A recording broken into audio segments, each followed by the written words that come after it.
हे प्रभु, हे हरि राम कृष्ण जगन्नाथ के मानव थे, ये क्या हुआ?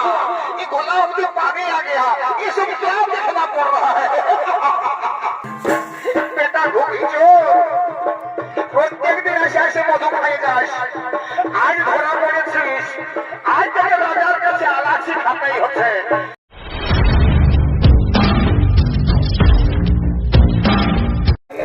শুনলে মদটা কোনদিনও ভালো জিনিস না, নামটাই হচ্ছে মদ, তাই বলছে একটু কম কম করে খাবি।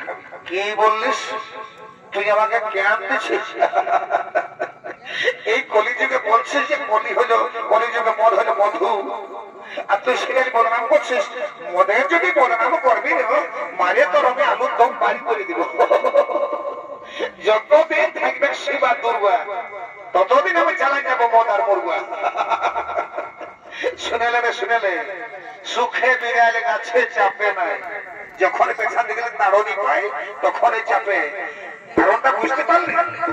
তার কারণ হচ্ছে সুখে লোক মদ খায় নাই, যখন মাথার মধ্যে টেনশন ঢুকে তখন এদিকে বোতল ধরে।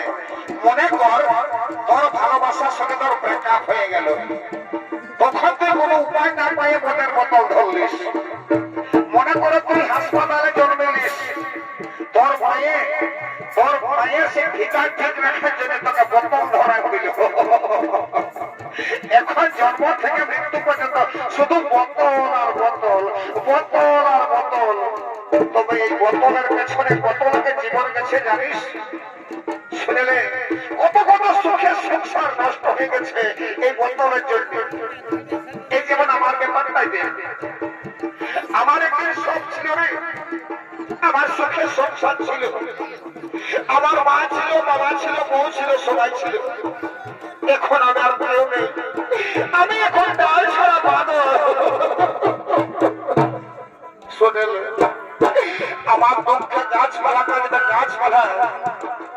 শুনেলে তবে কি হলো বল। একদিন আশ্বিন মাসে ছড়িয়া যায়, সাত করে দুটি পুঁটি মাছ ধরে এনেছিলি। তারপর কি হলো? আর বাবা আমার লোভ সামলাতে না পারে সেই দুইটা পুঁটি ঝোল দিল খাইয়ে, আর আধা রাতে পেট গড়গড়াতে শুরু হয়ে গেল। সকালকে বাবা আমার নারে মরে গেল।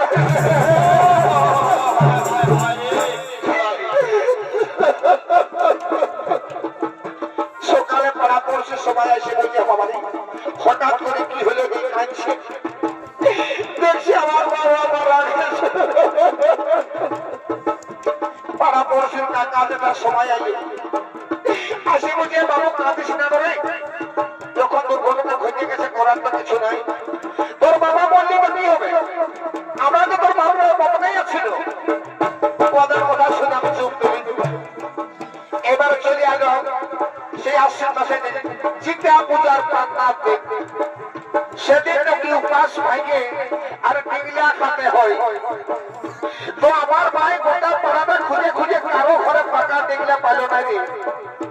দুর্ভাগ্যক্রমে একটা কাঁচা ডিগলা কার ঘরে নিয়ে আইলো, আর সেই পান্না করে আর সেগার বেগার করে রাজঘন কিনে আর সেইটা খাইয়ে পাইয়ে ডায়রিয়া হয়ে গেল, আর হাসপাতাল লেগে লেগে মরিয়ে গেল।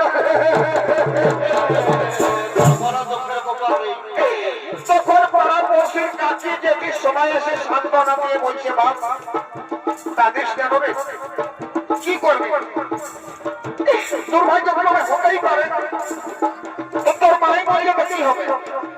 আমরা তো সবাই তোর মায়ের বদনাই ছিল। তখন তাদের কথা শুনি আমি চুপ দিলি। ইয়ার পরে কি হলো জানিস? আমার বহুটাই নিয়েছিল 3টা করোনার ভ্যাকসিন। তো ভ্যাকসিনে নিয়ে হয়ে গেল অ্যাকশন শুরু। 1 মাস পরে আমার বহুটা বললো, আমি বলি হ্যাঁ ভগবান, মানুষ মরা টনকি রোগটা কি আমার ঘরে ঢুকেছে লোকে?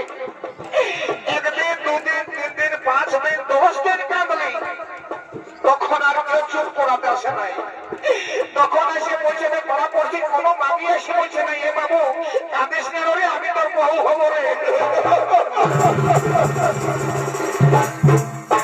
তাই এই দুনিয়ায় সবার থেকে বড় হচ্ছে বহু, কারণ মা বললে মা পাচ্ছি, কাকি জেঠি বললে কাকি জেঠি পাচ্ছে, বাপ বললে বাপ পাচ্ছি, কিন্তু বহু বললে বাবা আর বহু এত বড় দুঃখ নিয়ে আজ আমি রাজা ঘরে পড়ে আছি, শুধু প্রেমটাকে কি করবি, রাজার দরবার দুঃখটা বুঝবে। ঠিক আছে, এখন যে দায়িত্বটা নিয়েছি আমরা এই ফুল বাগানে সুরক্ষা করে আমরা এক চক্কর ঘুরে আসি, তারপরে আসেনি এই ছাই ধাতরটাই কাজে বসবো।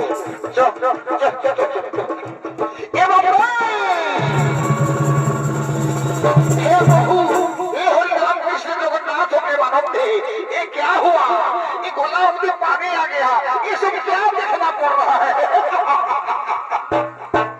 ये बाप रे, আমাদের নেশাটা ছাড়িয়ে গেল রে। দেখবি কাছাকাছি যদি দুটা গাছ হয় না এরকম জড়িয়ে যায়, যেমন কারার পেটে কত লটকে আছে।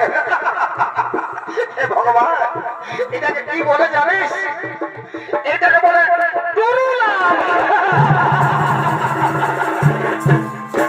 বেটা ঘুমিয়েছ, প্রত্যেকদিন এসে এসে মধু খাইয়ে যাস, আজ ধরা পড়েছিস, আজ থেকে রাজার কাছে আলাসি খাতাই হচ্ছে।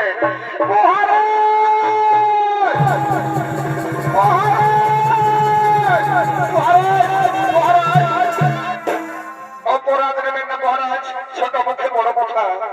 আপনার একমাত্র গুণবতী কন্যা সরকার, আসুন দেখবেন একজন অপরিচিত যুবকের সঙ্গে করছে প্রেম লীলা ঢলাঢলি, লটর ফটর লটর ঘটর। কি বলে এত বড় সাহস করে?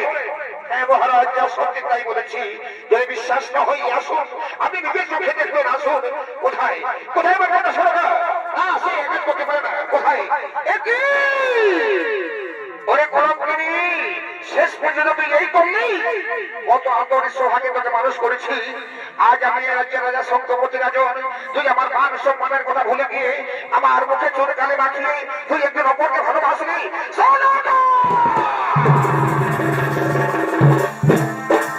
ওরে কলঙ্কিনী, আজ তুই যে অপরাধ করেছিস, আজ যদি পাপ করেছিস, এর শাস্তি তোকে